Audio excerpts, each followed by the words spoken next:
Le Seigneur est mon berger, il me mène sur les verts pâturages et sur les eaux tranquilles, vers les eaux tranquilles, il me fait reposer. Grâce et bonheur m'accompagnent tous les jours, c'est cool d'être chrétien. Mais, il y a un mais. Le Seigneur, est-ce que c'est vraiment lui qui te fait paître? Est-ce que c'est vraiment lui qui te mène? Alors, lui, bien sûr qu'il veut te mener. Lui, bien sûr qu'il veut être ton berger. Mais est-ce que toi, tu écoutes ton berger et est-ce que tu écoutes sa voix? Alors aujourd'hui, si on veut vraiment recevoir l'Esprit Saint, je pense que c'est important de se dire, est-ce que c'est le Seigneur qui me conduit dans ma vie? Est-ce que c'est lui qui me conduit à chaque instant? Est-ce que c'est vraiment lui qui est mon berger? Quand on dit le psaume, le Seigneur me fait paître, le Seigneur est mon berger, en fait, on ne dit pas une réalité en soi comme la terre est ronde ou je sais pas moi. On dit un choix. J'ai choisi le Seigneur comme mon berger. Et tant que je reste avec le Seigneur comme mon berger, je ne manquerai de rien. Tant que je resterai avec le Seigneur comme mon berger, eh bien lui il pourra me mener où il désire, c'est-à-dire dans les verts pâturages, vers les eaux du repos. Tant que je garde le Seigneur comme berger, il restaurera mon être et me fera marcher vers les ravins de justice. Si je garde le Seigneur comme mon berger, même si je traverse les ravins de la mort, je ne crains aucun mal, car il est avec moi. Car toi, tu es avec moi, Seigneur. Il me guide par son bâton, il me soutient par son bâton. Et même devant mes ennemis, il me protège, il m'envoie en mission.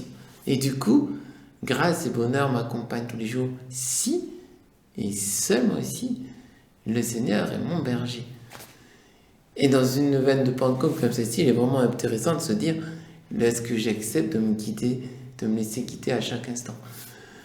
Alors, parfois on peut se demander concrètement comment il faut faire. J'ai vu quelques points, j'en ai vu 4. Le premier, si le Seigneur est ton berger, il faut au moins écouter la voix de ta conscience. Chaque fois que ta conscience, elle dit « ça c'est mal », eh bien, c'est que ce n'est pas par là que tu dois aller.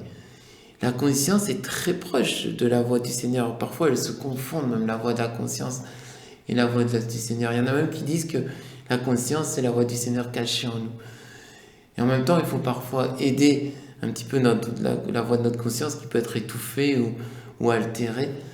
Et donc, c'est pas vraiment que la voix du Seigneur. Mais quand même, si déjà tu n'écoutes pas la voix de ta conscience, eh bien, tu peux être sûr que le Seigneur n'est pas ton berger. Est-ce que tu écoutes la parole de Dieu et que tu la mets en pratique? Déjà, est-ce que tu la connais? Est-ce que régulièrement tu te dis, mais est-ce que je mets tout en pratique? Et est-ce que tu as le désir de la mettre entièrement en pratique en disant, c'est ma règle de vie? Si la parole de Dieu n'est pas ta règle de vie, le Seigneur n'est pas ton berger. Si tu dis, comment elle pourrait être parce que je ne la connais pas, le Seigneur n'est pas ton berger. Les brebis écoutent sa voix, elles reconnaissent sa voix.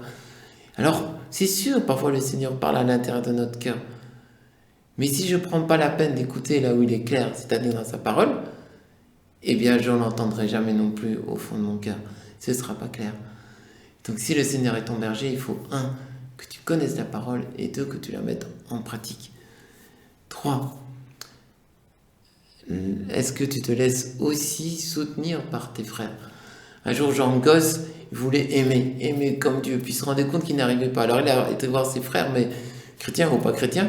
Il a dit, écoutez, quand vous voyez que je fais quelque chose qui n'est pas de l'amour, vous me dites, c'est ça ton amour, Jean.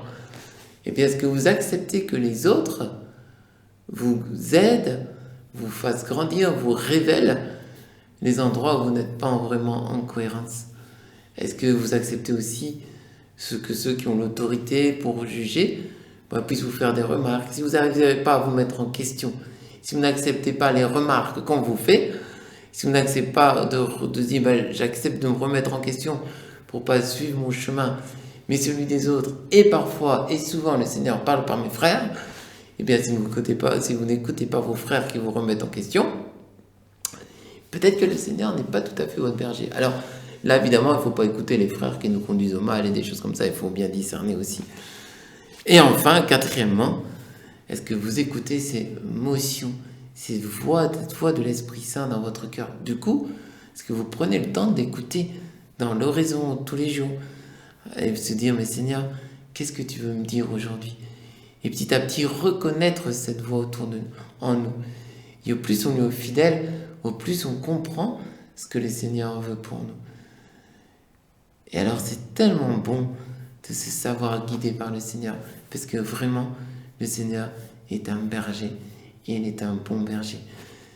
Alors aujourd'hui, je vous souhaite de choisir le Seigneur comme berger de votre vie. Voilà. Donc pour méditer aujourd'hui, je vous invite à méditer ce beau psaume, le psaume 22 ou 23 selon les numérotations. Et c'est le Seigneur est mon berger. Et on prie spécialement aujourd'hui pour toutes les familles, pour ceux qui souffrent de leur famille, pour toutes les familles aussi parfois qui ne sont plus celles qu'on pouvait espérer, mais qui ont eu des échecs ou qui se cherchent. Eh bien, prions pour toutes les familles de la terre, qu'elles puissent toutes se rapprocher du Seigneur. Amen.